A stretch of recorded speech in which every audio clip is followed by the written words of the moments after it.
মধ্যপ্রাচ্যে ক্রমেই জটিল হয়ে উঠছে যুদ্ধ পরিস্থিতি। এই আবহে সোশ্যাল মিডিয়া ও আন্তর্জাতিক সংবাদ মাধ্যমে একটি দাবি ঘিরে তীব্র জল্পনা ছড়ায়। ইরানে হামলা চালাতে নাকি ভারতের ভূখণ্ড ব্যবহার করছে আমেরিকা। এমনকি বলা হয়, ভারতের সমুদ্র বন্দর থেকেই নাকি ক্ষেপণাস্ত্র নিক্ষেপ করছে মার্কিন সেনা। মধ্যপ্রাচ্যে ক্রমেই জটিল হয়ে উঠছে যুদ্ধ পরিস্থিতি, আর এই আবহে সোশ্যাল মিডিয়া ও আন্তর্জাতিক সংবাদ মাধ্যমে একটি দাবি ঘিরে তীব্র জল্পনা ছড়িয়েছে। ইরানে হামলা চালাতে নাকি ভারতের ভূখণ্ড ব্যবহার করছে আমেরিকা।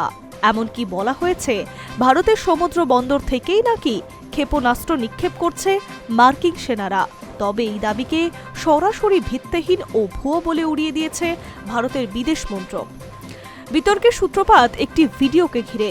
মার্কিন সংবাদ মাধ্যমের একটি সাক্ষাৎকারে মার্কিন সেনাবাহিনীর অবসরপ্রাপ্ত কর্নেল মন্তব্য করেছিলেন, আমেরিকা একাধিক সামরিক ঘাঁটি ও বন্দর স্থাপনায় ধ্বংস করেছে।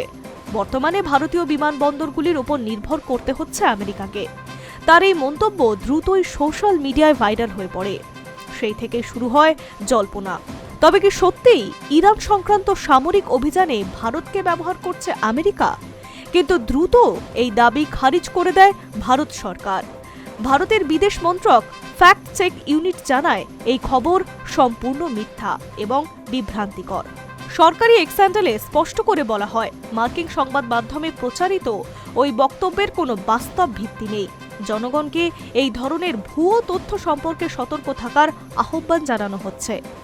বিশ্লেষকদের মতে, আন্তর্জাতিক রাজনীতিতে সংঘাতের সময় এই ধরনের গুজব বা ভুল তথ্য ছড়ানো অস্বাভাবিক নয়, বিশেষ করে যখন মধ্যপ্রাচ্যের মতো সংবেদনশীল অঞ্চলে যুদ্ধ পরিস্থিতি তৈরি হয়, তখন নানা ধরনের জল্পনা দ্রুত ছড়িয়ে পড়ে। কিন্তু কূটনৈতিকভাবে ভারত এই সংঘাতে নিরপেক্ষ অবস্থানই বজায় রেখেছে। ভারত বারবার জানিয়েছে, মধ্যপ্রাচ্যের পরিস্থিতি নিয়ে তারা গভীর উদ্বিগ্ন। দিল্লির সকল পক্ষকে সংযম প্রদর্শনের আহ্বানও জানিয়েছে এবং উত্তেজনা বাড়তে পারে এমন পদক্ষেপ থেকে বিরত থাকার কথাও বলা হয়েছে। একই সঙ্গে বেসামরিক নাগরিকদের নিরাপত্তাকে সর্বোচ্চ গুরুত্ব দেওয়ার কথাও বলা হয়েছে। এই পরিস্থিতিতে ভারতের সবচেয়ে বড় চিন্তা সেখানে বসবাসকারী ভারতীয় নাগরিকদের নিরাপত্তা। মধ্যপ্রাচ্যের একাধিক দেশে এখনও বহু ভারতীয় কর্মসূত্রে বসবাস করেন।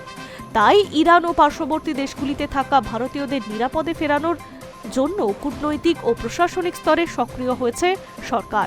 ইরানের পাশাপাশি সৌদি আরব, ইউনাইটেড আরব, জর্ডান, ওমান এই দেশগুলিতে আটকে পড়া ভারতীয়দের ফেরাতে দূতাবাসগুলি পরিস্থিতির উপর নজর রাখছে। প্রয়োজনে বিশেষ বিমান সংস্থা ব্যবহার হতে পারে। বিশেষজ্ঞদের মতে, বর্তমানে ভূ রাজনৈতিক পরিস্থিতিতে তথ্য যাচাই করা অত্যন্ত গুরুত্বপূর্ণ, কারণ যুদ্ধ পরিস্থিতিতে ভুল খবর বা গুজব আন্তর্জাতিক সম্পর্কের উপর প্রভাব ফেলতে পারে। তাই সরকার স্পষ্ট বার্তা দিয়েছে, ভারত কোনোভাবেই অন্য দেশের সামরিক হামলার জন্য নিজের ভূখণ্ড ব্যবহার করতে দেয়নি। সব মিলিয়ে ইরানকে কেন্দ্র করে ছড়ানো এই বিতর্ক আপাতত ভুয়ো নয় বলেই প্রমাণিত হয়েছে। তবে মধ্যপ্রাচ্যের ক্রমবর্ধমান উত্তেজনার মাঝে পরিস্থিতির ওপর নজর রাখছে ভারত। এই সঙ্গে কূটনৈতিক ভারসাম্য বজায় রেখে নিজের নাগরিকদের নিরাপত্তা নিশ্চিত করাই এখন দিল্লির সবচেয়ে বড় অগ্রাধিকার। I news network.